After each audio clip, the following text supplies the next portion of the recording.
Hello बच्चों, कैसे हो। मैं आपका टीएस सर और आपके लिए लेकर आ गया हूं। मैंने जैसे कहा था, वादा किया था कि मैं क्लासेस जो है कॉम्पिटिटिव एग्जाम की तैयारी करने वालों के लिए स्टेप बाय स्टेप क्लासेस लेके आऊंगा। तो उसमें केमिस्ट्री में जैसे मैंने पहले बताया था, जो टॉपिक बताए थे ना, उनमें से पहला टॉपिक अर्थात पहला चैप्टर लेते हैं मैटर के बारे में पढ़ेंगे आज, पदार्थ। तो मैटर पदार्थ होता क्या है, इसको समझो ध्यान से। देखो, कोई भी चीज इस दुनिया में, कोई भी चीज, ऐसी चीज जो स्थान घेरती है, अपना स्थान लेती है और उसमें द्रव्यमान होता है, यानी कि भार होता है, वो सब पदार्थ कहलाते हैं। जैसे ये पेन, ये आपके कपड़े, मिट्टी, बर्तन, कुछ भी, ये बोर्ड, ये हवा है ना, ये सब पदार्थ है। हवा कैसे पदार्थ है? ये दिख नहीं रही है, फिर भी भले नहीं दिखती हो, लेकिन इसमें वो दो गुण होने चाहिए। एक तो ये जगह घेरनी चाहिए, स्थान घेरनी चाहिए, और इसमें वजन यानी कि भार होना चाहिए, द्रव्यमान होना चाहिए। तो हवा जगह घेरती है, आप जानते हो। एक गिलास है, उसके अंदर बिल्कुल खाली है तो आप कहोगे खाली नहीं है, हवा से भरा हुआ है। अब इस गिलास को उल्टा करो, पानी की भरी बाल्टी में ऐसे कैसे उल्टा का उल्टा सीधा ले जाओ और फिर जाके सीधा कर दो, तो क्या होगा? बुलबुलों के रूप में बाहर निकलकर वायु बाहर निकलकर जाएगी। तो क्योंकि उसके अंदर वायु भरी हुई थी, तो अपनी जगह ले रही है ना, स्थान घेर रही है, और वायु में वजन भी होता है। इस प्रकार से वायु भी क्या है? पदार्थ है। तो वो सब चीजें पदार्थ कहलाती है। इंग्लिश में इसको मैटर बोलते हैं, और पदार्थ के अलावा दूसरा नाम है इसका द्रव्य। द्रव अलग है, द्रव इसकी अवस्था है और यह है द्रव्य। तो अगला पढ़ते हैं, तो द्रव्य। अब इसके अंदर पदार्थ जो है, इसके गुण देखो, पदार्थ के गुण, कि पदार्थ में क्या क्या गुण होते हैं, कैसे पहचानेंगे, मतलब इसमें गुण क्या है। तो देखो, पदार्थ है ना, छोटे छोटे कणों से मिलकर बना है। चाहे आपको जैसे पेन है, तो पेन ये इतना बड़ा नजर आ रहा है, लेकिन ये बहुत छोटे छोटे पार्टिकल, छोटे छोटे कणों से मिलकर बना है। ऐसे चौक, आपका चौक है, वो बहुत छोटे छोटे पार्टिकल से मिलकर बना है। चौक आप बोर्ड पे घिसते हो तो नीचे छोटे छोटे कण जाते हुए नजर आते हैं ना, तो क्या उनसे बना है? हाँ, उनसे बना है, लेकिन उनसे भी उनको और तोड़ा जा सकता है, और छोटे किया जा सकता है, और छोटे किए जा सकते हैं। ऐसे करके कोई भी पदार्थ बहुत छोटे छोटे कणों से मिलकर बना है। ये गुण होता है इसके अंदर। दूसरी बात, पदार्थ है कोई भी, तो पदार्थ के जो कण हैं उनके बीच में रिक्त स्थान होता है, ये भी इसका गुण है। जैसे छोटे छोटे से मिलकर बनाई है, साथ में इनमें रिक्त स्थान भी होता है। छोटे छोटे मतलब बहुत छोटे छोटे कण, कितने छोटे, जिनको आंखों से भी नहीं देख सकते, इतने छोटे कणों से मिलकर बना है ये। ठीक है, मैं कलर दूसरा ले लेता हूं। तो बहुत छोटे छोटे कणों से, अब आपको बोर्ड पे दिख नहीं रहा होगा, पर मैंने बता दिया ना, आंखों से देख ही नहीं सकते, तो मैं थोड़ा सा बड़ा करके दिखा देता हूं। ऐसे छोटे छोटे कणों से मिलकर बना है कोई सा भी पदार्थ हो, बोले एक बात। ठीक है, ये हो गया। अब दूसरा देखो कि ये छोटे छोटे कणों से मिलकर बना हो बोले, लेकिन कणों के बीच में क्या रहता है? रिक्त स्थान होता है। कणों में जगह रहती है, मतलब बीच में खाली स्थान रहता है, रिक्त स्थान रहता है, ये इसका दूसरा गुण है। ऐसे कणों के बीच में क्या रहता है? जगह रहती है। तो मैं थोड़ा सा, आपको दिख नहीं रहा हो तो यहां बता देता हूं। जैसे ऐसे कण है, तो इन कणों के बीच में क्या होता है? रिक्त स्थान होता है। ये जो स्पेस है ना यहाँ पे, ये रिक्त स्थान होता है, ये दूसरा गुण है इसका। अगला कि ये निरंतर गतिशील होते हैं। कौन है? इनके कण, इस पदार्थ के जो कण है वो निरंतर लगातार क्या होते हैं? गतिशील होते हैं, गति करते रहते हैं, चलते रहते हैं। ठीक है ना। जैसे कैसे समझ पाएंगे कि गति करते हैं? इस प्रयोग को समझो। जैसे अगरबत्ती जला दी मान लो, तो अगरबत्ती जलाई इस कोने में है, उस कोने तक या दूर तक या पूरे मकान में, पूरे घर में फैल जाती है उसकी खुशबू। कैसे फैल गई? उसके कण धीरे धीरे धीरे धीरे चलते हुए, गति करते हुए किसी दूसरे पर्सन की नाक तक पहुंच जाते हैं, किसी के पास भी पहुंच जाते हैं। फिर लगता है हाँ, अगरबत्ती जल रही है, फला जल रही है, ऐसा उसके अंदर खुशबू ऐसी आ रही है। या मान लो रसोई में कुछ स्पेशल कुछ बन रहा है, पकवान बन रहे हैं, तो उसकी खुशबू आ जाती है कि आज तो कुछ बन रहा है घी में, है ना। या मान लो कोई रोटी है, चपाती है, जल गई है, तो उसकी भी आ जाती है गंध की जल गई है ना। तो ये कैसे होता है, क्यों हो पा रहा है? क्योंकि सब चीजें पदार्थ है, मैंने बताया था, सब चीजों को इनको पदार्थ कहते हैं। तो ये छोटे छोटे कणों से मिलकर बना है, ये भी बात है। फिर ये गतिशील है, तो वो गति करके आते हैं, चल कर आते हैं, चलते हैं। तो वो फिर किसी किसी चीज में मान लो नहीं आ रही है गंध, तो इसका मतलब उसमें गंध नहीं है, उसमें खुशबू है नहीं, इसलिए नहीं आ पाती है। बाकी वो चलते हैं, कण उसके भी चलते हैं, तो गतिशील है। और एक गुण और है कि ये जो कण है ना, एक दूसरे को आकर्षित करते हैं, अर्थात जोड़ के रखते हैं, साथ साथ रहते हैं, साथ साथ रहना चाहते हैं, अपने आप को एक दूसरे को बांध के रखते हैं। है ना, वो आसंजन बल से बांध के रखते हैं। तो ये बल से बांध कर रखते हैं, आकर्षित करते हैं एक दूसरे को, कहने का मतलब। तो इस प्रकार से ये पदार्थ के गुण हैं।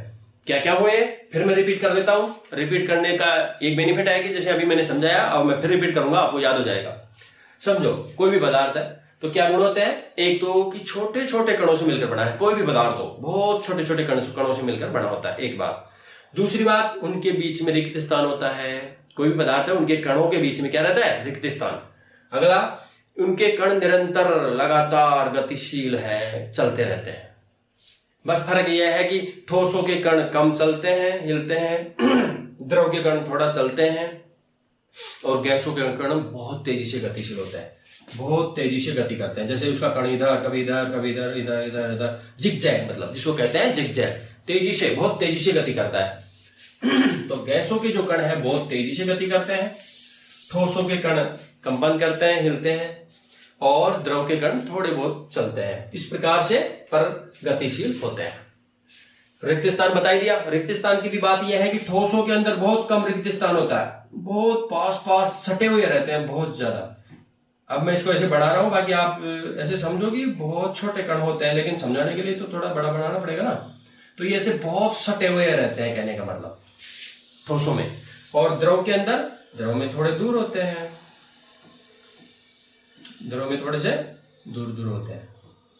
और फिर गैस की बात करें, गैस के अंदर बहुत दूर दूर होते हैं, ये कण काफी दूर दूर रहते हैं, आराम से मस्ती से घूमते हैं ये, ठीक है। तो गैसों में कण बहुत दूर दूर रहते हैं। अब रही बात आकर्षित करने की, या ये जो बल से बंधे रहते हैं उसकी, इनके अंदर इनका जो बल है ना, तो ये बल बहुत मजबूत होता है, तो बिल्कुल बंधे रहते हैं, अलग नहीं होते हैं। इनका बल इनसे थोड़ा कमजोर होता है, तो ये थोड़े से हिलते डुलते हैं, चलते हैं, और थोड़े दूर दूर रहते हैं। इसलिए इनकी अवस्था, ये ठोस रूप में है, सॉलिड है, ये द्रव अवस्था में आ गए, ऐसे हैं। अगर इनके बीच की दूरी कम है, इनमें बिल्कुल कम दूरी नहीं है, यानी कि बहुत पास में है, तो ये ठोस है। इनमें थोड़ी दूरी है इनके बीच में, तो ये आ गई द्रव अवस्था में। द्रव या लिक्विड कह दो, इसको ठोस कह दो या सॉलिड कह दो। अब इसके अंदर और भी दूर दूर है, तो ये गैस अवस्था हो गई। तो कण अगर बहुत पास है, या थोड़े दूर है, या ज्यादा दूर है, ये अवस्था उसी पे डिपेंड करती है। रही बात आकर्षण की, तो ये बहुत ज्यादा आकर्षित रहते हैं, आकर्षण के साथ बंधे रहते हैं, तो ये ठोस है। ये कम आकर्षण के साथ बंधे हैं, लेकिन इनसे थोड़े कम आकर्षण के साथ बंधे हैं, लेकिन इनसे तो ज्यादा है, तो ये द्रव है। और ये और भी कम आकर्षण से, बहुत कम आकर्षण से बंधे रहते हैं, तो ये स्वतंत्र रहते हैं, घूमने की कोशिश करते हैं, और तेजी से चलते हैं, गति करते हैं, ठीक है। इसीलिए तो कोई चीज चल कर जाती है, गति करती है, और फिर वो क्या होता है, उसके अंदर गंध के रूप में पहुंचती है, ठीक है। अब देखो, तो इस प्रकार से ये हुआ। तो ये समझ में आया, छोटे छोटे कणों से मिलकर बना होता है, बीच में रिक्त स्थान होता है, निरंतर इनके कण गतिशील रहते हैं, और एक दूसरे को आकर्षित करके रखते हैं। ये गुण हुआ इनमें, ठीक है। नेक्स्ट देखो, पदार्थ की अवस्था परिवर्तन। ये जो अभी बताया था मैंने कि ठोस होते हैं, द्रव होते हैं, और गैस होते हैं। तो ये जो अवस्था है ना, कि ठोस है, द्रव है, या गैस है, ये परिवर्तन कैसे कर सकते हैं हम? कोई मान लो ठोस अवस्था में है, तो उसको द्रव अवस्था में कैसे बदलें, ऐसा कैसे कर सकते हैं? उसके दो तरीके हैं। एक तो तापमान परिवर्तन से, तापमान परिवर्तन कर दो, अवस्था बदल जाएगी, या फिर दाब परिवर्तन कर दो, अवस्था बदल जाएगी। तो देखो, इसको समझो कैसे। और एक तो आपने समझा भी होगा, देखा भी होगा, करके भी देखा होगा। आप मान लो फ्रिज से बर्फ निकालते हो, बर्फ के टुकड़े लेते हो, और उसको बाहर रख देते हो, ठीक है। उसको बाहर रख देते हो, किसी बर्तन में रख देते हो, तो ये बर्फ के टुकड़े क्या होंगे, धीरे धीरे पिघल जाएंगे। क्यों पिघल गए? फ्रिज के अंदर टेम्परेचर कम था, तो बर्फ के रूप में थे, ठोस के रूप में थे। बाहर रख दिया तो बाहर रूम टेम्परेचर यानी कि लगभग 25 डिग्री सेंटीग्रेड, तो उसके अंदर क्या हो गया, टेम्परेचर बढ़ गया ना अब, तो वो क्या हो जाएंगे, गल जाएंगे, पिघल जाएंगे। और वो कौन सी अवस्था में आ जाएगा, द्रव अवस्था में आ जाएगा। हुआ क्या है, यहाँ पे बहुत पास पास थे कण, अब टेम्परेचर बाहर रख दिया तो टेम्परेचर उनका बढ़ गया, तो क्या हो गए, अब थोड़े दूर दूर हो गए, अर्थात द्रव अवस्था में आ गए, द्रव अवस्था में आ गए। अब अगर इनको गर्म कर दो, तपेली में डाल के गर्म कर दो, बर्नर के नीचे रख के उसको गर्म किया जाए, तो अब ये कण और दूर दूर हो जाएंगे, और दूर दूर हो गए। क्यों हो गए, क्योंकि टेम्परेचर बढ़ा दिया, तापमान बढ़ा दिया। तो अब वो क्या हो जाएंगे, भाप बनकर उड़ेगा जल, तो देखो ध्यान से, पहले फ्रिज में रखा हुआ था, वहां टेम्परेचर लगभग 0 डिग्री था या 0 से भी कम था, -1 था, -2 था डिग्री सेंटीग्रेड। टेम्परेचर वहां पे कम, 0 या 0 से भी कम था, तो ठोस अवस्था में था। उसको बाहर रख दिया या थोड़ा गर्म किया तो पिघल गया, गल गया, तो द्रव अवस्था में आ गया। अब इसको और गर्म कर दिया तो 100 डिग्री सेंटीग्रेड कर दिया टेम्परेचर, तो फिर वो क्या हो गया, भाप बन के उड़कर जा रहा है, अर्थात गैस के रूप में। फिर ये जाता क्यों है, मैंने बताया था, ये निरंतर गतिशील होते हैं, और वो भी ज्यादा गतिशील कौन होते हैं, गैस वाले कण, क्योंकि वो उनके बीच में बल बहुत कमजोर होता है, या ऐसे कहोगे वो बहुत दूर दूर रहते हैं, तो उनका कंट्रोल है ना, उनके पड़ोसी या उनके रिश्तेदार उनको पकड़ के रखते हैं ना, वो ढीला हो जाता है, वो बल कमजोर हो जाता है, तो वो आराम से घूम जाते हैं, चले जाते हैं, निकलकर उस पात्र से निकल जाते हैं। जैसे कि आप तपेले में पानी को गर्म करोगे तो क्या हो जाएगा, गैस अवस्था में आएगा और भाप बनकर उड़ जाएगा, चला जाएगा। ठीक है, अब जाते हुए अगर आप रोकना चाहो तो तपेले के ऊपर ढक्कन लगा दो, और ढक्कन को थोड़ी देर बाद में देखो, यहाँ पे पानी लगा हुआ मिलेगा। क्यों, क्योंकि आपने जाते हुए को रोक दिया तपेले से, तो वो यहां से तो गर्मी पाके या टेम्परेचर बढ़ने से निकल कर जा रहे थे, लेकिन इस ढक्कन से टकराकर वहीं ठंडे हो गए और पानी में वापस बदल गए। तो समझ में आई ना, तापमान परिवर्तन से क्या हो रहा है, अवस्था परिवर्तन। टेम्परेचर बदल दो, परिवर्तन, अर्थात अवस्था में, अर्थात इनकी स्टेज में परिवर्तन हो जाएगा, चेंजेज आ जाएंगे। ठोस अवस्था में द्रव में आ जाएगा, ठोस से द्रव में, द्रव से गैस में।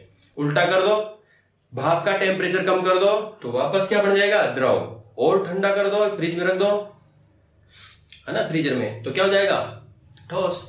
इस प्रकार से तापमान को बदलने से, तापमान को घटाने से या बढ़ाने से पदार्थ की क्या हो जाती है, अवस्था बदल जाती है, अवस्था परिवर्तित हो जाती है। दूसरा तरीका है दाब परिवर्तन। दाब परिवर्तन से भी पदार्थ की अवस्था बदलती है। अब इसको समझो कैसे बदल जाती है, कि ये ऐसा करने से कैसे बदल जाती है, दाब बढ़ाने से ऐसा होता है। तो कॉन्सेप्ट समझो ऐसा क्यों हुआ। देखो ध्यान से, मैंने क्या कहा था कि गैस के कण क्या होते हैं, दूर दूर होते हैं, काफी दूर दूर होते हैं, और द्रव के क्या होते हैं, इनके बजाय थोड़े पास होते हैं। ऐसे मान लो ये गैस है, गैस के अणु। अब यहाँ पे एक पिस्टन लगाओ, है ना, एक पिस्टन लगाओ और इसको दबाओ नीचे, इनको दबा दो। इनको जब दबाओगे तो ये कण क्या होंगे, दबाते जाओ दबाते जाओ, तो ये कण पास पास आ जाएंगे। तो ये कण यहां से हटके दबाने से, यहां से हटकर जैसे ही पिस्टन को दबाते आएंगे, है ना, देखो अब इस पिस्टन को यहां से दबाते आ रहे हैं, दबाते दबाते यहां तक ले आए, तो यहां तक जो फैले हुए थे ना कण, अब वो क्या हो गए, सिमट कर पास आ गए। और थोड़ा सा दबा दो और पास में ले आओ पिस्टन को, तो देखो इनको प्रेशर से दबा के यहां ले आए, ऊपर से दबाते दबाते दबाते नीचे तक ले आए। तो ध्यान से देखो क्या हुआ, यहाँ कण यहां तक फैले हुए थे ना, दूर दूर कण थे द्रव उसके गैस के, तो अब क्या हो गए, वो कण तो उतने ही हैं जितने पहले थे, लेकिन अभी क्या हो गए, दबाने से, प्रेशर से पास पास आ गए। और सीधी सी बात है, पहले मैंने बताया था कि जो पास पास होते हैं वो द्रव और बिल्कुल सट कर रहते हैं, बिल्कुल ऐसे समझो बहुत ज्यादा आकर्षण बल से बंधे रहते हैं और बहुत ही पास रहते हैं, उनके बीच की दूरी बहुत कम रहती है, तो वो ठोस। तो इसको जब दबा दिया गया तो कण दूर दूर थे वो पास पास आ गए, और किस अवस्था में आ जाएंगे, अब द्रव अवस्था में। इसका मतलब दाब से भी क्या हो गया, इसको अवस्था में चेंज हो गया, अर्थात द्रव अवस्था आ गई। अभी गैस से द्रव अवस्था आ गई। इसका एग्जाम्पल मैं तुम्हें बता देता हूं, कहां मिलेगा देखने को।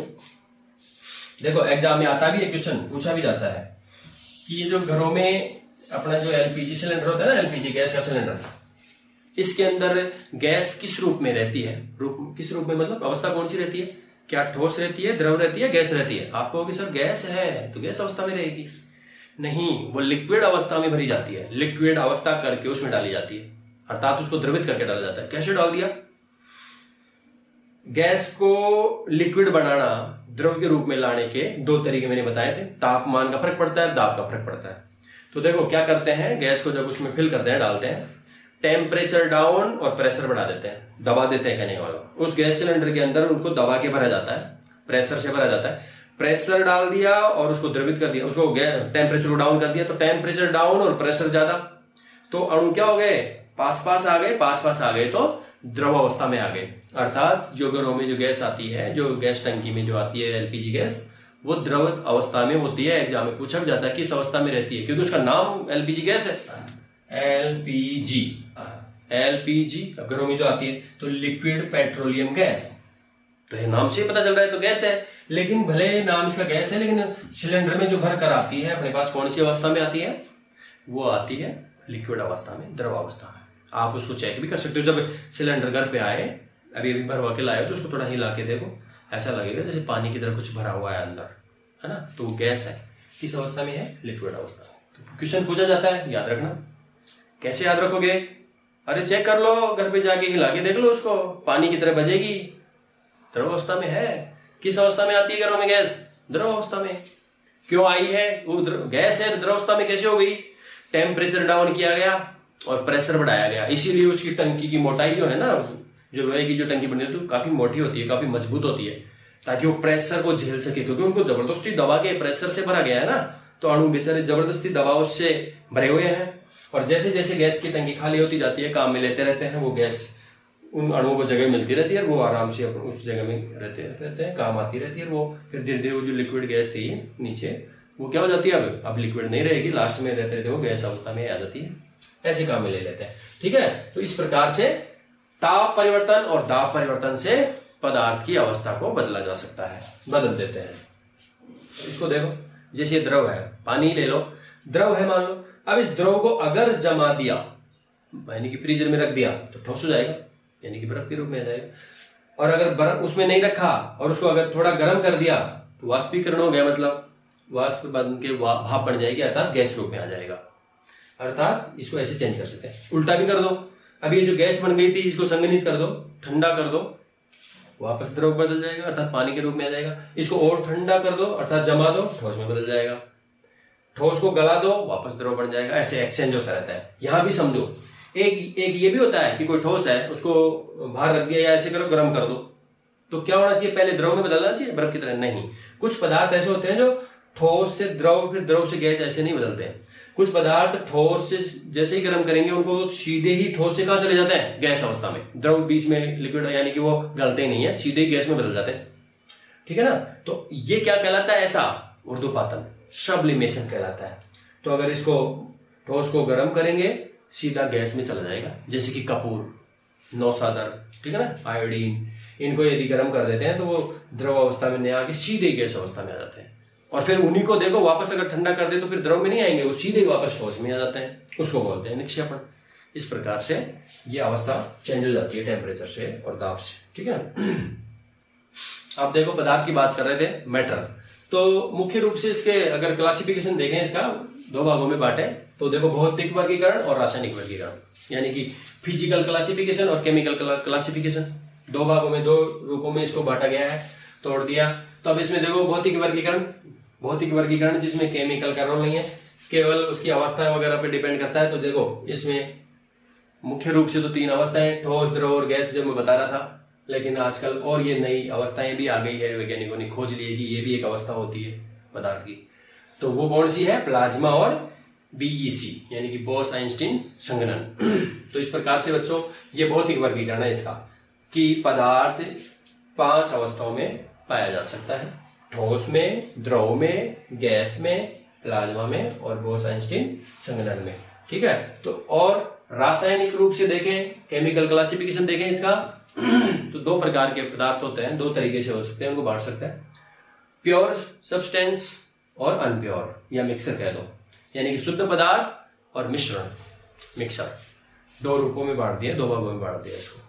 प्योर, शुद्ध पदार्थ। अब ये शुद्ध क्या होता है, ऐसे समझो जिसमें एक ही प्रकार के कण या अणु पाए जाते हैं, एक ही प्रकार के कण, तो दूसरे प्रकार के कण नहीं, कण एक ही प्रकार के हैं, वो शुद्ध पदार्थ। और जिसमें 2 या 2 से अधिक प्रकार के कण पाए जाते हैं, अणु पाए जाते हैं, वो मिक्सर कहलाता है, मिक्स हो गया मतलब।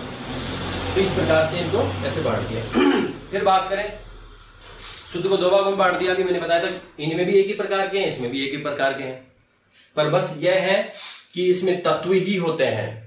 इसमें जो कण होंगे वो तत्वों के ही होंगे, इसमें जो कण होंगे वो यौगिक के होंगे, यह फर्क है बस। अब तत्व और यौगिक क्या होता है, एक ही प्रकार के पदार्थ से बना होता है, ये एक ही प्रकार के पदार्थ से। जैसे हाइड्रोजन है तो हाइड्रोजन ही हाइड्रोजन, ऑक्सीजन है तो ऑक्सीजन ही ऑक्सीजन, लोहा है तो आयरन, यानी कि Fe ओनली, Fe के क्या रहेंगे, उसमें परमाणु रहेंगे। यौगिक, इसमें दो या दो से अधिक प्रकार के क्या होते हैं, तत्व शामिल होते हैं, उनके परमाणु शामिल होते हैं। एग्जाम्पल के लिए जैसे मान लो ये है, तो इसके अंदर तो अभी मैंने बताया था हाइड्रोजन है ना, कार्बन है, चाहे Fe है, ठीक है ना, चाहे हाइड्रोजन है, चाहे ऑक्सीजन है, तो यही एक ही प्रकार के। और ये इसके अंदर जैसे कार्बन मोनोऑक्साइड है तो दो प्रकार के हो गए ना, एक कार्बन और एक ऑक्सीजन। ऐसे ही जल H2O, ये भी दो प्रकार के हो गए, हाइड्रोजन और ऑक्सीजन। ऐसे ही नमक NaCl, इसमें भी ये भी दो प्रकार के हो गए, सोडियम और क्लोरीन। ऐसे करके दो तत्वों से मिलकर बना है। तो दो या दो से अधिक, कोई भी दो से अधिक भी हो सकते हैं, जैसे कि CaOCl2। इसमें देखो कैल्शियम, ऑक्सीजन और क्लोरीन, तीन प्रकार के परमाणु पाए जाते हैं। तो यौगिक क्या है, दो या दो से अधिक प्रकार के तत्वों के रासायनिक संयोग से, वो भी निश्चित अनुपात में, जब ये रासायनिक संयोग से संयोग करते हैं तो यौगिक बना लेते हैं, कंपाउंड बना लेते हैं। इंग्लिश में इसको कंपाउंड बोलते हैं, तत्व इसको एलिमेंट बोलते हैं, है ना। इसमें एक ही प्रकार के रहेंगे। जैसे कि सल्फर को देखो S8, इसमें भले सल्फर के 8 परमाणु जुड़े हुए हैं और एक अणु बना है सल्फर का, लेकिन 8 है, लेकिन है सल्फर ही सल्फर के। ऐसे ही ऑक्सीजन के O2, ऑक्सीजन के 2 है। ऐसे ही ओजोन के देखो O3 को ओजोन कहते हैं। तो इसमें ऑक्सीजन के 3 परमाणु हैं, लेकिन है तो एक ही तत्व ना। ये वाले सभी एक ही तत्व से बने, अर्थात एक ही प्रकार के परमाणुओं से बने हैं। ये दो या दो से अधिक प्रकार के परमाणुओं से मिलकर बने होते हैं, वो भी निश्चित अनुपात में, और वो भी रासायनिक संयोग से। ऐसे ही नहीं कि मिला दिया, ऐसे ही मिला दिया तो वो तो मिक्सर होता है, ठीक है। इसमें रासायनिक संयोग करना पड़ता है, रासायनिक संयोग से बनते हैं, इनको कंपाउंड कहते हैं, है ना। तो नेक्स्ट देखो, नेक्स्ट में समांगी मिश्रण और विषमांगी मिश्रण, ठीक है ना। मिश्रण भी दो प्रकार की, मिक्स कर दिया, लेकिन वो भी दो प्रकार का। पूरी तरह से मिल गया है, सही ढंग से सभी जगह से सही मात्रा में मिला हुआ है, वो समांगी, और सही ढंग से नहीं मिला हुआ है, वो असमांगी। इसका सीधा सा उदाहरण देखो, जैसे मान लो पानी के अंदर नमक डाल दो, उसको घोल दो, अच्छी तरह से घुल जाएगा, पूरी तरह से घुल गया है, अच्छी पूरे नमक को घोल दो, फिर उसको देखो तो वो क्या हो गया, समांगी हो गया। ऐसे ही चीनी डाल दो, घोल दो, समांगी, अच्छी तरह से मिला हुआ है। और कुछ मिश्रण ऐसे होते हैं जो सब जगह समान रूप से नहीं घुले हुए हैं, पेंदे में ज्यादा मात्रा है, ऊपर कम है, ऐसा कुछ है, तो वो विषमांगी मिश्रण कहलाते हैं, अर्थात पूरी तरह से नहीं घुलते हैं। जैसे पानी के अंदर मिट्टी घोल दो, पानी के अंदर मिट्टी को घोलो और फिर उसको कितना ही घोल दो और घोल कर छोड़ते, क्या होगा, आपको पता चल जाएगा कि नीचे तो मिट्टी ज्यादा है और ऊपर पानी में कम घुली हुई है। इसका मतलब समान रूप से नहीं घुली हुई है, इसको कहते हैं असमांगी मिश्रण, ठीक है, हेटेरोजेनस मिक्सचर। और ये कहलाता है होमोजेनियस मिक्सचर। इस प्रकार से ये क्लासिफिकेशन इसका ये है। और फिर तत्व की बात करते हैं, एलिमेंट्स की, बताया था मैंने अभी एक ही प्रकार के, लेकिन ये भी फिर तीन भागों में इसको बांट दिया गया है। सुना भी होगा, नाम आपने पढ़ा होगा, जो साइंस बैकग्राउंड से है, 10th तक तो सभी ने पढ़ा है ना, तो फिर सुना तो होगा ही, धातु, अधातु और उपधातु। तो मेटल, नॉन मेटल और मेटालॉइड, इस प्रकार से ये 3 प्रकार से बांट दिया इनको। और ये जो पीरियोडिक टेबल में है ना, वो जो सारे तत्व है ना, वो इन 3 भागों में बटे हुए हैं। अर्थात उस आवर्त सारणी में 80%, कितने, उस पूरी आवर्त सारणी में जितने भी तत्व हैं, कौन कौन से तत्व होते हैं वो आपने सुना ही होगा, पढ़ा ही होगा। जैसे कि हाइड्रोजन है, हीलियम है, lithium, beryllium, boron, carbon, nitrogen, oxygen, fluorine, neon, sodium, magnesium, aluminium, silicon, phosphorus, sulphur, chlorine, argon, potassium, calcium, scandium, titanium, vanadium, chromium, manganese, iron, cobalt, nickel, copper, zinc, gallium, germanium, ये जो सारे तत्व periodic table में आप देखते हो, उनमें से 80% क्या है, धातु, मेटल, अर्थात धात्विक होते हैं, वो धातु होते हैं। और 20% में अधातु और उपधातु। उपधातु तो बहुत कम रहते हैं, 10-11 तत्व ही है, बाकी सारे फिर अधातु। और सबसे ज्यादा क्या है, धातु, कितने, 80%, समझिए ना। तो 80% तत्व धातु होते हैं। तो इस प्रकार से अब जो यौगिक कंपाउंड है, उनको भी 2 भागों में बांट दिया, एक कार्बनिक यौगिक, एक अकार्बनिक यौगिक। कार्बनिक यौगिक क्या होते हैं, यहां मैं थोड़ा सा बता देता हूं आपको। कार्बनिक यौगिक देखो, कार्बनिक यौगिक उसको कहते हैं जो कार्बन और हाइड्रोजन के संयोग से बनते हैं या फिर इनके व्युत्पन्न होते हैं, डेरिवेटिव होते हैं। व्युत्पन्न कैसे, कि कार्बन और हाइड्रोजन से बने हुए यौगिकों को हाइड्रोकार्बन्स कहते हैं। जैसे कि CH4, यह है मेथेन, है ना। तो ऐसे ही तत्व है C2H6 एथेन। तो ये जो तत्व है ना कार्बन और हाइड्रोजन से बने हुए अर्थात हाइड्रोकार्बन्स, तो हाइड्रोकार्बन्स रहते हैं कार्बनिक यौगिक में। या फिर इनके व्युत्पन्न क्या होता है कि जैसे CH4 है तो इस CH4 पे क्या हुआ, यहां पे देखो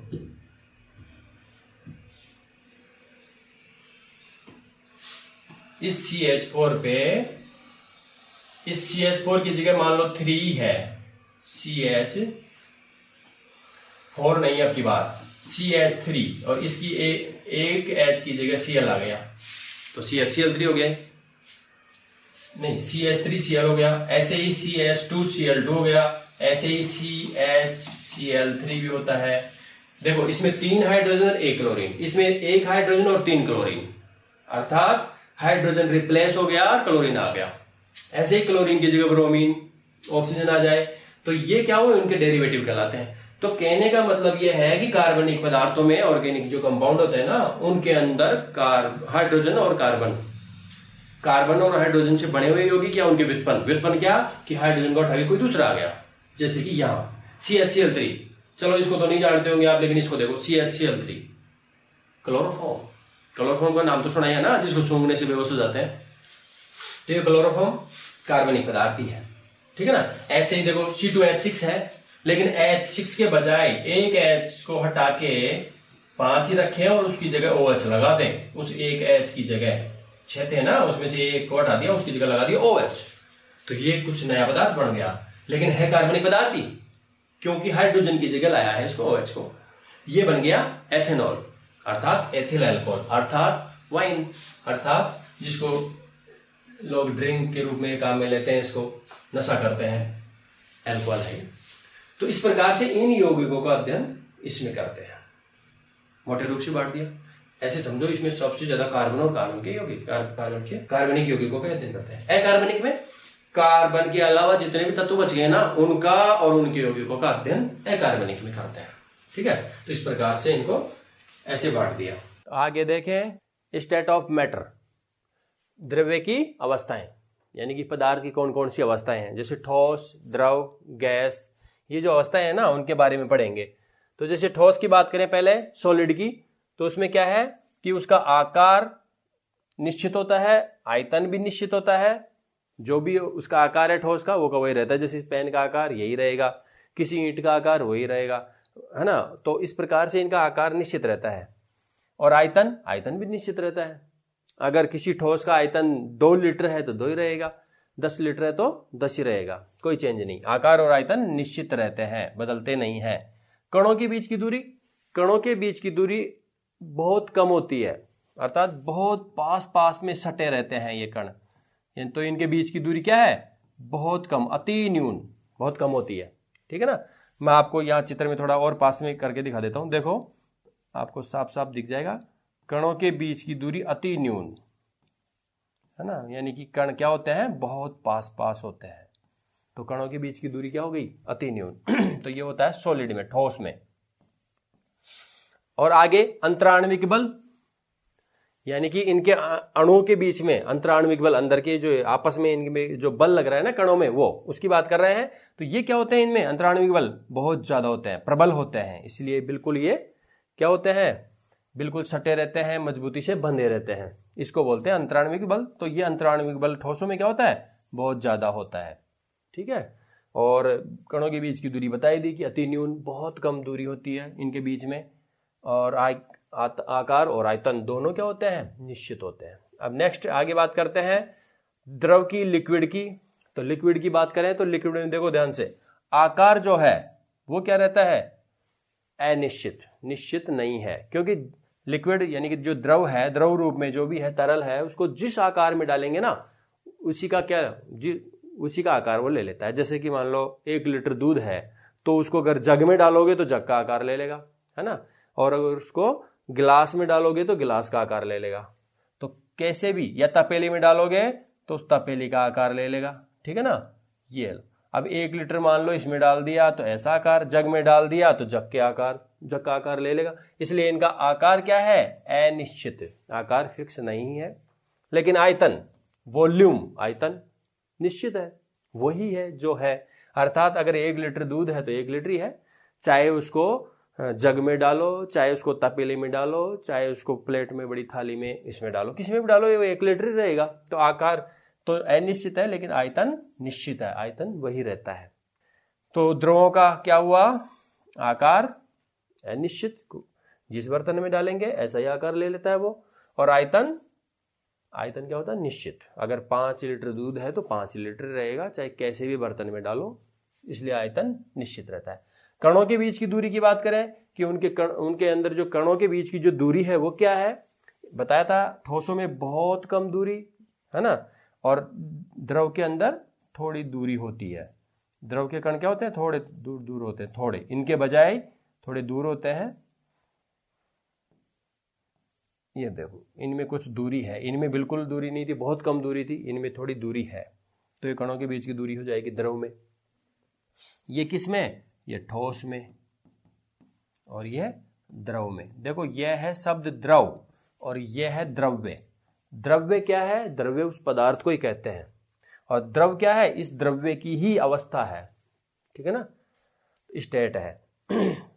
और अंतराण्विक बल बात करें द्रवों में, तो अंतराण्विक बल ठोसों के बजाय थोड़े से कमजोर होते हैं। ठोसों में बहुत ज्यादा प्रबल होते हैं, मजबूत होते हैं, ज्यादा पावरफुल होते हैं। इनमें थोड़े इनके बजाय क्या होते हैं, दुर्बल होते हैं। तो यह हुआ क्या रहा द्रव में कि आकार निश्चित नहीं लेकिन आयतन निश्चित। कणों के बीच की दूरी ठोसों से थोड़ी ज्यादा होती है दूरी। अंतराण्विक बल ठोसों के बजाय थोड़ा कमजोर होता है। गैस की बात करें नेक्स्ट, गैस, तो गैसों में क्या होता है, देखो ध्यान से, गैसों में उनका आकार निश्चित नहीं, जिस ही बर्तन में डालोगे उसी का आकार ले लेगा, इसलिए इनका भी आकार निश्चित नहीं, लेकिन इनका आयतन भी निश्चित नहीं। ठीक है, जैसे द्रव है, चाहे पानी है या दूध है, उसको जिस बर्तन में डालोगे उसका आकार ले लेगा, वो तो आकार की बात हुई, लेकिन उसका आयतन निश्चित था, 2 लीटर तो 2 ही रहेगा। लेकिन गैसों में ऐसा नहीं है, गैसों में आयतन की कहानी अलग है। तो गैसों में आयतन बदलता रहता है। कैसे, अगर उसको आराम से बिना प्रेशर के ऐसे ही भर दिया गया है, तो इसका देखो सीधा से एक एग्जांपल बताता हूं आपको। घरों में जो गैस टंकी आती है ना, सिलेंडर जो आता है, गैस टंकी आती है, उसके अंदर आपको पता है प्रेशर से कितना भर देते हैं उसको, उस टंकी को कितना भर देते हैं, उस पे लिखा रहता है 14.2, अर्थात 14.2 kg, किसी में और भी थोड़ा कम ज्यादा होता है, लेकिन इतना मान लो आप 14 या 15 kg, 14 kg इतना मान लो। तो 14.2 kg जो है उसमें गैस है, और उसका जो आयतन है, उसका आयतन क्या है, जो भी उस टंकी का आयतन है ना, उसमें 14.2 kg है, अर्थात सिलेंडर भरा हुआ है, इतने kg के अंदर सिलेंडर भरा हुआ है। लेकिन अगर इसके अंदर 8 kg गैस डाल देना तो भी सिलेंडर भरा हुआ है। ठीक है, आप भले उसको उठा के देखो कि नहीं पूरा भरा हुआ नहीं है, वो एक अलग बात है, ये लेकिन भरा हुआ मतलब पूरी टंकी में गैस पूरी तरह से समान रूप से भरी हुई है, कहने का मतलब ये भरी हुई कहलाती है। अगर इसके अंदर 2 kg ही डाल दें, 8 kg के बजाय भी 2 ही kg डाल दें, तो भी क्या है, ये सिलेंडर भरा हुआ रहता है गैस से, पूरी गैस के अणु पूरे सिलेंडर के अंदर ढंग से वो रहते हैं। ये क्या फर्क था फिर, 2 kg, 8 kg, 14 kg, ये क्या है, इसको प्रेशर से दबा के, है ना, प्रेशर से और टेम्परेचर डाउन करके भरा जाता है, तब ये ज्यादा आ गई थी इसके अंदर। अदरवाइज 8 kg में भी ये भर जाता है, 2 kg में भी भर जाता है, अगर 1 kg भी इसमें डाल दोगे तो भी सिलेंडर भर जाएगा। तो इसका मतलब क्या हुआ कि 1 kg में भी वही उसी आयतन में आ रहा है, 2 kg भी इसी में, 8 में भी, 8 भी इसी में, 14.2 भी इसी में, तो इसका आयतन निश्चित नहीं है।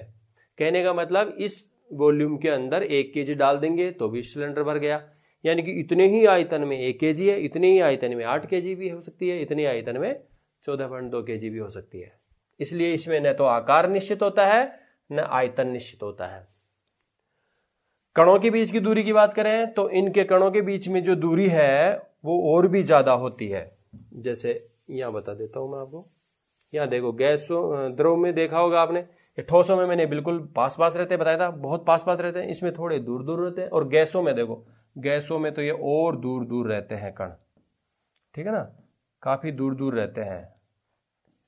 इसलिए इनमें अंतराण्विक बल भी क्या होते हैं, दुर्बल होते हैं, कमजोर होते हैं बहुत।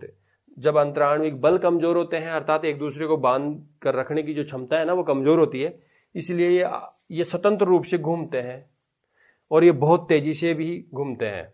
ये थोड़ा सा कम घूमते हैं, ये बिल्कुल हिलते ही हैं आलसी की तरह। तो इस प्रकार से गैसों के अंदर अणुओं की जो गति है ना बहुत ज्यादा होती है, बहुत तेजी से गति करते हैं। ये उससे थोड़े कम करते हैं और ये बिल्कुल कम करते हैं। अंतराण्विक बल के लिए बताया था मैंने, इसमें अंतराण्विक बल बहुत प्रबल होते हैं, इसमें दुर्बल होते हैं द्रव में, और गैसों में और भी कमजोर दुर्बल होते हैं। तो इस प्रकार से इनको देखा कि ठोस, द्रव और गैस कैसे वो हो रहे हैं, अलग अलग इन गुणों पे कैसे इनके ऊपर क्या फर्क पड़ रहा है।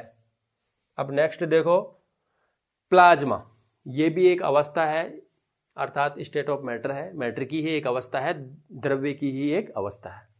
मैटर कहो, द्रव्य कहो, इसी को पदार्थ कहते हैं, मैंने पीछे बताया था। इसी को क्या कहते हैं, पदार्थ। पदार्थ कहो, द्रव्य कहो या इंग्लिश में मैटर कहो, इसकी बात कर रहे हैं। और वो भी क्या कर रहे हैं, स्टेट पढ़ रहे हैं, इनकी अवस्थाएं पढ़ रहे हैं। ठोस, द्रव, गैस का तो सुना ही होगा नाम, लेकिन दो नई अवस्थाएं हैं, उनका नाम और सुनो। ये बाद में, ये अवस्थाएं बाद में खोजी गई है, बाद में ये लाई गई है, एक तरह से इनके बारे में पता चला है। तो जैसे पहली है प्लाज्मा और एक है बीईसी, बोस आइंस्टीन संघनन। तो ये क्या है, ये अत्यधिक ऊर्जा वाले आयनीकृत गैस होती है एक तरह से, अत्यधिक ऊर्जा वाले कण होते हैं इसमें, यानी कि इनके अंदर एनर्जी, ऊर्जा बहुत ज्यादा होती है। दूसरी बात गैस ही है, गैसीय रूप ही है, लेकिन आयनीकृत। आयनीकृत मतलब उसके ऊपर आयन आ जाते हैं, ठीक है ना। जो कोई भी जैसे गैस है उसके ऊपर माइनस प्लस यानी कि ये आयन आ गए हैं तो वो आयनित हो जाती है। तो इसके अंदर गैसें ही है लेकिन आयनाइज्ड होती है, आयनित गैसें होती है। जैसे कि एग्जाम्पल के लिए फ्लोरोसेंट ट्यूब और नियोन बल्ब के अंदर ये प्लाज्मा होता है।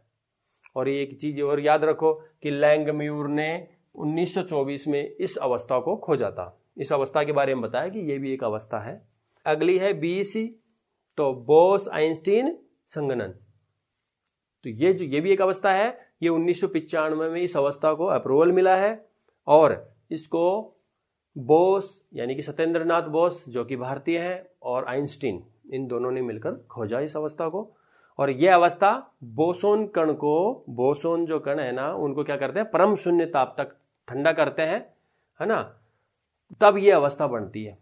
तो ये दो नई अवस्थाएं हैं। बाकी ठोस, द्रव, गैस, ये तो आप सबने नाम सुना होगा इनका, तो थोड़ा सा इनके बारे में भी जानो। नेक्स्ट बात करें तो केमिकल क्लासिफिकेशन। अभी जो पीछे बात हो रही थी वो था फिजिकल क्लासिफिकेशन, यानी कि भौतिक अवस्थाओं की बात हो रही थी। भौतिक रूप से उनको बांटा था, वर्गीकरण किया था, तो उसमें अवस्थाएं आई थी ठोस, द्रव, गैस, प्लाज्मा, ठीक है ना। तो ऐसे ही अब है केमिकल क्लासिफिकेशन। रासायनिक वर्गीकरण करें अगर किसका, द्रव्य का, पदार्थ का, ठीक है। तो इसको देखो प्योर सब्सटेंस यानी कि शुद्ध पदार्थ के रूप में बांटा और अशुद्ध पदार्थ के रूप में बांटा, ठीक है, और मिश्रण के रूप में ये इसके अंदर आएंगे। तो पहला है प्योर सब्सटेंस अर्थात शुद्ध पदार्थ। पीछे चार्ट के अंदर मैं बता चुका, लेकिन अब इसका थोड़ा सा पढ़ते हैं डिटेल से कि क्या है ये। जैसे प्योर की बात करें तो मैंने पहले भी बताया था, जिसके अंदर एक ही प्रकार के कण होते हैं ना वो प्योर है। एक ही प्रकार के कण कहो, परमाणु कहो, अणु कहो, वो तो उसमें से भी पहला क्या है, पहला है एलिमेंट्स यानी कि तत्व। और मैंने बताया ही था hydrogen, helium, lithium, beryllium, boron, ये क्या है, ये तत्व है सारे। पीरियोडिक टेबल का नाम सुना होगा, आवर्त सारणी। तो उसके अंदर जो आप आवर्त सारणी में जो भी देखते हो उनके जो प्रतीक आप देखते हो कि जैसे हाइड्रोजन है, हीलियम है, लिथियम है, बेरिलियम है, बोरॉन है, कार्बन है, नाइट्रोजन है, ये सब क्या है, ये सब तत्व है, इनकी बात हो रही है। तो ये तत्व कहते किसको है, वे शुद्ध पदार्थ जिनमें एक ही प्रकार के क्या होते हैं, परमाणु होते हैं, है ना। जिसमें एक ही प्रकार के परमाणु पाए जाते हैं वो तत्व कहलाते हैं, एलिमेंट कहलाते हैं। इंग्लिश में एलिमेंट्स बोलते हैं इनको, ठीक है। तो ये तो होते हैं तत्व। दूसरी बात करें अगला, यानी कि ये भी शुद्ध ही है, तत्व भी शुद्ध है और यौगिक भी शुद्ध है। इंग्लिश में इसको कंपाउंड बोलते हैं। तो कंपाउंड्स और एलिमेंट्स ये दोनों शुद्ध है, अर्थात प्योर होते हैं, प्योर पदार्थ होते हैं। ये एक ही प्रकार के परमाणुओं से मिलकर बने हैं और ये दो या दो से अधिक प्रकार के परमाणुओं से मिलकर बने होते हैं। लेकिन जैसे इसका जो भी कण बनता है वो एक ही प्रकार का है और इसका जो कण बनता है वो भी एक ही प्रकार का है। जैसे मैंने पहले बताया था कि शुद्ध पदार्थ वही होते हैं जिनमें एक ही प्रकार के कण मतलब जैसे देखो इसको हाइड्रोजन, कार्बन या मरकरी या चांदी Ag या Fe, ये जो है अर्थात तत्व के अंदर यही इन्हीं के कण पाए जाएंगे और कोई दूसरा नहीं पाया जाएगा। तो ये हुआ शुद्ध हुआ। ऐसे ही कंपाउंड को देखो, यौगिक को देखो, यौगिक में क्या होगा, जैसे ये अपने आप में एक कण है, ऐसे ही इसमें जैसे कि CO2, H2O, ये भी अपने आप में एक कण है। अब इसको C को अलग कण और O को अलग कण नहीं कहेंगे क्योंकि ये आपस में क्या हो गए, रासायनिक संयोग से जुड़े हुए हैं। पर इसमें देखो, इसमें एक ही तत्व है और इसमें दो तत्व, कौन कौन से, कार्बन और ऑक्सीजन। दो प्रकार के तत्व हैं इसमें, लेकिन इन दोनों प्रकार के तत्वों से मिलकर बना क्या है, ये एक ही प्रकार का कण। तो अगर कार्बन डाइऑक्साइड ही है तो वो शुद्ध हुआ, यौगिक हुआ। ये देखो जल H2O, इसके अंदर भले दो तत्व हैं, कौन कौन से, हाइड्रोजन और ऑक्सीजन। दो प्रकार के तत्व हैं जिसमें हाइड्रोजन के दो परमाणु और ऑक्सीजन का एक परमाणु, ये दोनों मिलकर रासायनिक संयोग से बनता है एक अणु जल का, जिसको बोलते हैं H2O। लेकिन जल में अगर H2O ही है, अर्थात जल में सिर्फ H2O अर्थात जल के ही कण है और कुछ नहीं है, तो वह कहलाता है शुद्ध पदार्थ, अर्थात एक प्रकार का यौगिक कहेंगे इसको। लेकिन यदि जैसे मान लो ये बर्तन है कोई और इसमें जल के साथ, यानी कि H2O तो है ही, H2O है, लेकिन H2O के साथ में अगर इसमें NaCl यानी कि थोड़ा नमक भी है, NaCl, ठीक है ना, मैं यहां बना देता हूं, यहां बता देता हूं, अगर NaCl भी है H2O के साथ, तो देखो इसमें एक ही प्रकार के कण नहीं हुए। अगर थोड़ा भी नमक है ना तो एक ही प्रकार के कण नहीं हुए, इसमें कुछ और दूसरे प्रकार के कण आ गए, अर्थात NaCl भी आ गया। तो H2O के साथ NaCl भी आ गया, तो ये एक ही प्रकार के कण नहीं हुए ना, तो ये शुद्ध नहीं हुआ। अर्थात यौगिक तो इसमें है लेकिन एक से ज्यादा यौगिक है और वो भी एक ही प्रकार के नहीं है, तो फिर ये शुद्ध है ही नहीं, ये मिक्सर में आ गया। ठीक है, तो इस प्रकार से शुद्ध पदार्थ कौन सा है, जिसमें या एक ही प्रकार के कण होते हो, चाहे वो तत्व हो एक ही, चाहे वो यौगिक हो, ये दोनों शुद्ध कहलाते हैं। ठीक है, अब आपको समझ में आ गई होगी कि अगर जल है तो H2O उसके अंदर H2O के ही अणु होने चाहिए, और अगर कार्बन डाइऑक्साइड है तो CO2 के अणु अर्थात कार्बन डाइऑक्साइड के ही अणु होने चाहिए, इसमें मिक्स नहीं होना चाहिए। और ठीक है, जैसे कि कार्बन मोनोऑक्साइड के नहीं होने चाहिए साथ में, कार्बन डाइऑक्साइड के ही अणु साथ में है तो वो प्योर है। अगर H2O ही H2O है, जल के ही अणु है अगर उसमें किसी भी बर्तन में किसी, तो वो शुद्ध है। तो इस प्रकार से ये तत्व और यौगिक हुए। अब नेक्स्ट देखते हैं, एक मिनट इसको साफ कर देते हैं। देखो नेक्स्ट मिक्सर, मिश्रण पदार्थ बताया था मैंने, शुद्ध तो ये हो ही गए। अब है मिक्सर जो शुद्ध नहीं है, मतलब इनको अशुद्ध भी नहीं कह सकते कि किसी प्रकार का अशुद्ध भले नहीं हो। जैसे अगर जल में थोड़ा नमक मिला दिया तो वही अशुद्ध थोड़ी हो गया। और अब जो हम लोग पानी पीते हैं ना वो शुद्ध मतलब H2O वाला ही पानी नहीं है कि उसमें H2O ही। अगर आप प्योर H2O अर्थात H2O ही H2O हो, इसके अंदर और कुछ नहीं हो, तो आपको वो पानी स्वाद लगेगा ही नहीं, है ना, वो पानी अच्छा नहीं लगेगा। इसलिए अनप्योर कह दो या अशुद्ध उसको कह नहीं सकते। मतलब अगर इस बर्तन में सिर्फ H2O के अणु है तो वो आपको स्वादिष्ट ही नहीं लगेगा, क्योंकि जो प्योर H2O होता है ना, शुद्ध जल होता है, उसका न कोई रंग होता है, न कोई गंध होती है, न कोई स्वाद होता है। तो आप और हम जो पानी पीते हैं ना, चाहे वो RO का पानी हो, चाहे कितना ही उसको बढ़िया से बढ़िया पानी कह सकें, तो वो भी क्या होता है, उसके अंदर मिनरल्स मिले रहते हैं, उसके अंदर साल्ट मिले रहते हैं, इसलिए वो स्वादिष्ट लगता है। तो ये नहीं, इसलिए मिक्सर को अशुद्ध नहीं कहेंगे, मिक्सर कह देंगे कि एक ही प्रकार के अणु न हो कि उसमें कुछ मिक्स है बस, इसलिए इसका नाम ये शुद्ध है, इसको अशुद्ध न कह के मिक्सर कहेंगे, मिश्रण पदार्थ। ठीक है ना, तो ये है मिक्सर। तो मिक्सर भी फिर दो प्रकार के हैं, कौन कौन से, समांगी मिश्रण और असमांगी मिश्रण। पीछे बताया था मैंने चार्ट में, तो देखो फिर थोड़ा सा बता देता हूं कि समांगी और असमांगी क्या होता है। अगर समान रूप से वो घुले हुए हैं, सब जगह समान रूप से मिले हुए हैं, तो वो कहलाता है समांगी। जैसे 1 लीटर या फिर थोड़ा पानी ले लो, मान लो गिलास में ले लो या जग में पानी ले लो, और उसमें थोड़ा नमक डाल के अच्छी तरह से घोल दो, पूरा नमक उसमें घुल जाएगा। अब पूरी ऊपर से चखो वही खारा लगेगा, बीच में से चखो वही लगेगा, नीचे से चखो वही लगेगा। पूरी तरह से घुला हुआ है, सब जगह समान रूप से घुला हुआ है, उसको कहते हैं समांगी। और असमांगी जो ऊपर से कम घुला हुआ और नीचे से कुछ ऊपर से कम घुला, नीचे ज्यादा घुला हुआ है, नीचे बैठा हुआ है, वो है असमांगी। इसका एक सीधा सा एग्जाम्पल आपको बताता हूं तो उससे और समझ में आ जाएगा। जैसे मान लो आप दूध पी रहे हो या आपके लिए आपकी मम्मी दूध लेके आई है, तो गिलास में दूध लेके आई है मान लो, और उसमें चीनी भी डाल के लाई है, लेकिन उस चीनी को अच्छी तरह से मिलाया नहीं है ना, डाल के ले आई है। अब आप उसको पियोगे, आपको ध्यान नहीं है कि इसमें चीनी थी, तो ऊपर से पियोगे थोड़ा फीका सा लगेगा, थोड़ा सा आगे पीते हुए चलोगे तो थोड़ा सा मीठा मीठा सा लगेगा, फिर आगे जाओगे तो बहुत ज्यादा मीठा लगेगा। तो इसका मतलब क्या हुआ, वो समान रूप से मिलावा नहीं था। दो पदार्थ हैं उसमें, वो दूध भी है, उसमें चीनी भी घोल दी, लेकिन घुली हुई पूरी ढंग से नहीं है, समान रूप से घुली हुई नहीं है, कहीं पे कम कहीं पे ज्यादा घुली हुई है, उसी को कहते हैं असमांगी मिश्रण। और समांगी जो पूरी तरह से समान रूप से घुला हुआ है। तो उसमें भी अब दोनों में, अब देखो मिक्सर और जो यौगिक अभी जो पीछे पढ़ा अपन ने, जैसे कि ये शुद्ध है, ये जिसको कह सकते हैं मिक्सर, इन दोनों में क्या अंतर है ना, वो देखते हैं। तो जैसे मिश्रण की बात करें तो इसको देखो, हाँ तो देखो मिश्रण के अंदर इसमें क्या होता है, एक से अधिक प्रकार के अणु होते हैं। अभी मैंने बताया जिसमें एक ही प्रकार के अणु हो वो तो शुद्ध होता है, यानी कि यौगिक या तत्व। तो यौगिक की बात कर रहे हैं यहाँ पे, तो इसमें फिर एक ही प्रकार के नहीं रहेंगे ना, एक से अधिक प्रकार के अणु रहेंगे इसमें, और उसमें एक ही प्रकार के। तो ये दो अंतर हुआ, एक तो कि एक से अधिक प्रकार के अणु रहते हैं इसमें, जबकि उसमें एक ही प्रकार के अणु रहते हैं। एक तो ये अंतर हो गया। दूसरा अंतर है कि अवयवी जो पदार्थ है ना, उन पदार्थों के सभी गुणधर्म, यानी कि अवयवी पदार्थों के सभी गुणधर्म इसमें मौजूद रहते हैं। अवयवी पदार्थों के सभी गुणधर्म मतलब इसको ऐसे समझो, जैसे मान लो आप शिकंजी बना रहे हो, 1 गिलास ले लिया ठंडा पानी, उसके अंदर नींबू निचोड़ दिया और चीनी भी मिला दी और उसको अच्छी तरह से घोल दिया। तो उसके अंदर अवयवी पदार्थ क्या क्या है, अर्थात उसके अंदर क्या क्या मिलाया है उसमें क्या है, एक तो पानी है, उसमें क्या है, नींबू भी है, और उसमें एक चीज और क्या है, चीनी भी है।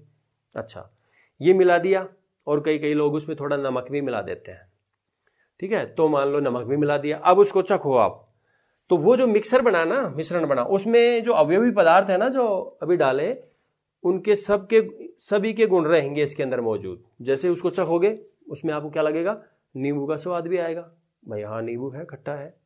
चीनी का स्वाद भी आएगा कि हाँ मीठा भी है। अगर नमक डाला है तो थोड़ा नमक का स्वाद भी आएगा, और पानी तो उसमें है ही। तो यानी कि जो भी अवयवी उसमें डाले गए हैं, जो भी पदार्थ उसमें मिक्स किया गया है, उनके सबके गुणधर्म उसमें रहते हैं, और वो चेक करने में पता भी चलता है कि हाँ इसमें ऐसा है। चाय पियोगे तो चाय में पता चलेगा, हाँ अच्छा अदरक भी डाली है, इलायची की भी आ रही है खुशबू, स्वाद भी आ रहा है। तो यानी कि उसके अवयवी जो पदार्थ है ना, उनके उसमें गुणधर्म रहते हैं, पहचान सकते हैं हम उसको पी के समझ के कि हाँ इसमें ये है। लेकिन यौगिक में ऐसा नहीं है। यौगिक जब होता है तो उसके जो अवयवी तत्व है ना, उनके गुण रहते नहीं है उसमें। इसका एग्जाम्पल मैं बताता हूं आपको, एक बहुत ही इंपॉर्टेंट एग्जाम्पल ऐसा बताता हूं, इससे क्लियर हो जाएगा। देखो यह है हाइड्रोजन, आपको पता है यौगिक मतलब एक जैसे जल है ना, ये एक यौगिक है। और जल कैसे बनता है बताया था, हाइड्रोजन और ऑक्सीजन से बनता है। नहीं बताया तो देख लो। हाइड्रोजन और ऑक्सीजन ये जो दो गैसें हैं ना, इनके संयोग से ये दोनों जब क्रिया करती है तो जल बनता है। या फिर ऐसे कहो कि हाइड्रोजन को ऑक्सीजन की उपस्थिति में जला दो तो जल बन जाता है। अब देखो, तो ये एक यौगिक है, और यहां बात आ रही है कि इसके अंदर अवयवी पदार्थों के सभी गुण मिक्सर में तो मौजूद रहते हैं, लेकिन यौगिक में मौजूद नहीं रहते हैं। तो कैसे नहीं रहते हैं, इसका मैं ये उदाहरण दूंगा तो आपको क्लियर हो जाएगा। जैसे देखो, तो ये एक यौगिक है, इसमें अवयवी तत्व कौन कौन से हैं, ये और ये। जैसे भी मैंने बताया था कि शिकंजी बनाएंगे तो 2-3 होते हैं, इसके अंदर ये 2 है, इन 2 से ये बनाया गया है, ये अणु अर्थात यौगिक बनाया गया है। तो अब जब इन दोनों से ये बन गया ना, तो इसको अगर चेक करें तो इन दोनों के ही गुण इसमें नहीं रहते। कैसे, मैं क्लियर करता हूं। देखो, हाइड्रोजन एक गैस है, ऑक्सीजन ये भी एक प्रकार की गैस है। ये गैस खुद जलती है, बहुत तेजी से जलती है। ये गैस खुद नहीं जलती लेकिन जलाने में सहायक है। अर्थात पूरी दुनिया में जो भी चीजें जलती है ऑक्सीजन से जलती है, ऑक्सीजन की उपस्थिति में जलती है। ऑक्सीजन नहीं हो तो आग ही नहीं लगे, और नाइट्रोजन नहीं हो तो आग बुझे ही नहीं। तो ये खुद जलती है लेकिन, और ये खुद जलती तो नहीं है लेकिन ये जलाने में सहायक है। वो कहते हैं ना कि जलती में घी का काम करना और तेजी से उसको वो करना, तो ये जलती हुई को और तेज करती है, यानी कि सहायक है जलाने में। लेकिन इन दोनों से ये जो बन गया है यौगिक तो इसमें इन दोनों ही अवयवों के गुण नहीं है। जैसे शिकंजी में तो पता चल गया कि हाँ चीनी का स्वाद भी आ रहा है, नींबू का स्वाद भी आ रहा है ना, लेकिन यहां ऐसा नहीं है। इसमें देखो, ये खुद जलती है, ये जलाने में सहायक है। ये न तो जलता है और न जलाने में सहायक है, ये तो बुझाने में सहायक है। तो न जलता है न जलाने में सहायक है, तो हो गए ना बिल्कुल। यानी कि इसमें इसके अवयवी जो पदार्थ हैं उनके गुण मौजूद नहीं रहते हैं, और इसमें अवयवी पदार्थों के सभी गुण मौजूद रहते हैं। ठीक है, तो इस प्रकार से ये इसमें अंतर हुआ। अब नेक्स्ट, द्रव के आयतन पर दाब का प्रभाव क्यों नहीं पड़ता है। जो द्रव है, द्रव मतलब जैसे जल है, ठीक है ना, जो भी लिक्विड, जो भी तरल है ना, उनकी बात कर रहे हैं। तो जो द्रव है ना, उसके आयतन पर दाब का प्रभाव क्यों नहीं पड़ता है। गैस पर तो पड़ता है ना, बताया था। अगर गैस के अणुओं को दबाया जाए तो वो अणु क्या हो जाते हैं, बिल्कुल पास पास आ जाते हैं। पास पास आने से वो गैस नहीं रहे, वो क्या बन जाते हैं, तरल बन जाते हैं, अर्थात द्रव रूप में आ जाते हैं।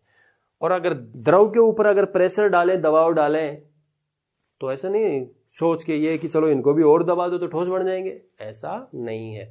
तो फिर इनके ऊपर दाब का प्रभाव क्यों नहीं पड़ता है। इनका जो भी आयतन है, जैसे मान लो 5 लीटर इसमें जल है, अब इसको प्रेशर से और कम कर दें, ऐसा क्यों नहीं होता है। ऐसा इसलिए नहीं होता है क्योंकि जैसे ही दाब डालेंगे ना द्रव के ऊपर, तो वो जो द्रव के अणुओं के बीच में जो आकर्षण था ना, अब वो विकर्षण में बदल जाएगा। जैसे ही दाब लगाने लगते हैं, इन अणुओं के बीच में क्या होना शुरू हो जाता है, विकर्षण लगना। अर्थात ये बल अब एक दूसरे को आकर्षित नहीं करेंगे, अभी एक दूसरे को विकर्षण करेंगे, विकर्षित करेंगे, अर्थात दूर भगाएंगे, प्रतिकर्षित करेंगे। तो जैसे ही प्रेशर लगाना शुरू करते हैं, ये कण एक दूसरे का विरोध करते हैं, धक्का लगाते हैं, अर्थात पास में नहीं आते हैं, इसलिए इनके ऊपर दाब का प्रभाव नहीं पड़ता है। ठीक है, नेक्स्ट देखें कि ताप का प्रभाव। तापमान बढ़ने के साथ गैस का आयतन भी बढ़ता है। तापमान बढ़ाए तो गैस का आयतन बढ़ता है क्या, हाँ बिल्कुल बढ़ता है। और ये सीखने की बात है, बहुत इंपॉर्टेंट बात है, इसको दैनिक जीवन में भी उतारो कि टेम्परेचर बढ़ा दें, तापमान बढ़ा दें किसी चीज का, यानी कि गैस का, तो उसका आयतन बढ़ता है क्या, बिल्कुल बढ़ता है। और ये इसको समझना भी चाहिए और दैनिक जीवन में उतारना भी चाहिए, क्योंकि बहुत खतरा भी है इससे। तो देखो, गैसों को गर्म कर दो, आयतन बढ़ेगा। जैसे इसका एग्जांपल ऐसे समझो कि जैसे घरों में जो टंकी होती है, इस टंकी में क्या करो, इस टंकी में मान लो गैस है ना, अगर इसको गर्म कर दे या किसी भी कारण से ये गर्म हो जाए, या किसी भी कारण से ये तप रही हो, या इसके पास कुछ गर्म करने वाली चीज हो और आपको पता नहीं हो, तो ये धीरे धीरे क्या होगी, ये टंकी गर्म हो जाएगी।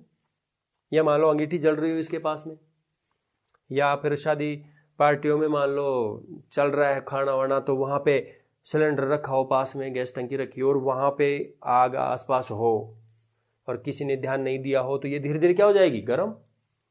तो ये जब टंकी कैसे भी गर्म हो जाए, तो भी इसके अंदर क्या है, गैस है, और ये गर्म हो रही है, तो गर्म होने से ये इस गैस का आयतन क्या होगा, बढ़ेगा। तो आयतन बढ़ेगा, तो अब इसमें जो भी आयतन जो भी था, जैसे कि मान लो 20 लीटर था, 30 लीटर था, जो भी था, टंकी के ऊपर डिपेंड करता है, बड़ी टंकी भी आती है कॉमर्शियल, तो इसमें जो भी इसका आयतन था, अब ये गर्म होगी तो इसका आयतन बढ़ेगा, एक्सपेंड होगा। तो देखो, यही सावधानी रखने की बात है कि जैसे ही ये अगर गर्म होती है तो इसका आयतन बढ़ेगा और दबाव बनेगा इस टंकी के ऊपर, और ये धमाके के साथ में फट सकती है ना। तो सावधानी रखने की बात यह है कि इसमें क्या करो, सावधानी रखो कि घरों में भी ऐसा कुछ हो नहीं कि ये टंकी गर्म हो जाए। और शादी पार्टियों में भी अगर कहीं काम चल रहा है तो उसको भी थोड़ा चेक करते रहो कि कहीं गलती से टंकी के पास में आग हो, या आग जल रही हो, या कोई भी कारण से ये गर्म हो रही हो, तो इसको दूर रखना चाहिए, गर्म नहीं होनी चाहिए। अगर ये गर्म हो गई तो इसका आयतन तेजी से बढ़ेगा और अंदर ही अंदर प्रेशर, दबाव बढ़ेगा किस पे, इस टंकी की दीवारों पे, और ये टंकी थोड़े समय बाद में विस्फोट के साथ में फट जाएगी। और अगर ये किसी बिल्डिंग में है, मकान में है, तो छत उड़ा देगी और धमाके के साथ एक बम की तरह फटेगी और कई लोगों की इससे मृत्यु हो जाती है। तो ये भी एक सीखने की बात है कि तापमान बढ़ने से गैस का आयतन बढ़ता है। ठीक है, नेक्स्ट देखें। जैसे मान लो, अच्छा आपने ये सुना होगा, सिगरेट जो लाइटर होता है ना, अब वो तो खैर सिगरेट पीने वाले वो भी नहीं जानते होंगे, खैर सिगरेट पीते हैं तो उसमें कौन सी गैस रहती है। अब खैर उनसे कोई मतलब नहीं, आप चाहे पियो मत पियो, लेकिन सिगरेट लाइटर में कौन सी गैस भरी रहती है ये थोड़ा ध्यान होना चाहिए, क्योंकि एग्जाम में पूछते हैं, है ना। तो इसके अंदर ब्यूटेन गैस होती है, ठीक है ना, ब्यूटेन गैस भरी रहती है। नेक्स्ट, एलपीजी में गंध के लिए क्या मिलाते हैं? एलपीजी में गंध के लिए क्या मिलाते हैं? अर्थात एलपीजी गैस होती है ना, एलपीजी, तो एलपीजी क्या, लिक्विड पेट्रोलियम गैस, एलपीजी। ये कौन सी गैस है? ये वही गैस है जो आपके घरों में जो टंकियों में भरी रहती है ना, ईंधन के रूप में जो काम में लेते हैं ना गैस, वो एलपीजी। तो उसके अंदर गंध के लिए क्या मिलाते हैं? गंध के लिए मतलब उसमें आपको पता है, थोड़ा सा अगर रिस जाए वो तो गंध आती है, स्मेल आती है कि क्या है, गैस निकल रही है, ऐसे पता चल जाता है। तो उसके अंदर क्या मिलाते हैं ऐसा कि उससे गंध आती है? क्योंकि एलपीजी में तो ऐसी गंध आती नहीं है विशेष, तो ये क्या ऐसा मिलाते हैं कि दूर तक वो गंध तुरंत पता चल जाती है कि क्या गया? तो वो गंध है ना, वो आती है मरकैप्टन के कारण। किसके कारण? मरकैप्टन। मरकैप्टन नाम का पदार्थ इसमें मिलाया जाता है। हालांकि ये बहुत कम मात्रा में मिलाया जाता है, 1%, मात्र 1% मिलाया जाता है। और ये इसलिए मिलाया जाता है कि कोई दुर्घटना नहीं हो जाए और अगर गैस लीक हो रही है तो स्मेल से पता चल जाए कि हाँ स्मेल आ गई है और उसको रोका जा सके, उसको बंद किया जा सके। बस समस्या वहां है कि मान लो घर में 2 ही मेंबर है और उन दोनों को अगर गंध का अनुभव नहीं होता है, वहां समस्या हो जाती है कि गैस अगर कोई कारण से लीक हो रही है, लीक हो गई है, तो उनको गंध का अनुभव ही नहीं होगा और वो गैस धीरे धीरे निकलती रहेगी। और वो मान लो कमरे में आके स्विच ऑन करते हैं या माचिस की तिल्ली जलाते हैं या लाइटर जलाते हैं, तो वो गैस पहले से ही कमरे में भरी हुई थी, क्योंकि भरी रहती है गैस तो कमरे में भरी रहती है। तो जैसे ही स्विच ऑन किया लाइट का या फिर लाइटर जलाया तो धमाके के साथ में वो गैस जल जाएगी, है ना, जो कि खतरनाक है। आज ये फिर क्लास लंबी हो जाएगी तो इसको यहीं पे स्टॉप करते हैं। तो बच्चों कैसा लगा, आप अनुभव शेयर करें, नीचे कमेंट में बताएं कि क्या स्थिति रही है, कि आपको समझ में आ रहा है कि नहीं आ रहा है, और कोई समस्या हो तो बताएं। और इस वीडियो को शेयर भी करें और चैनल को जल्दी से सब्सक्राइब कर लें। और शेयर इसलिए कि जल्दी से अगर सब्सक्राइबर बढ़ेंगे, बच्चे आएंगे, है ना, और जुड़ेंगे तो और अच्छी तरह से और पढ़ाया जाएगा, ध्यान दिया जाएगा और आपको भी पढ़ने में मजा आएगा और हमें भी पढ़ाने में और ज़्यादा अच्छा लगेगा। ठीक है, तो शेयर करें। Thank you.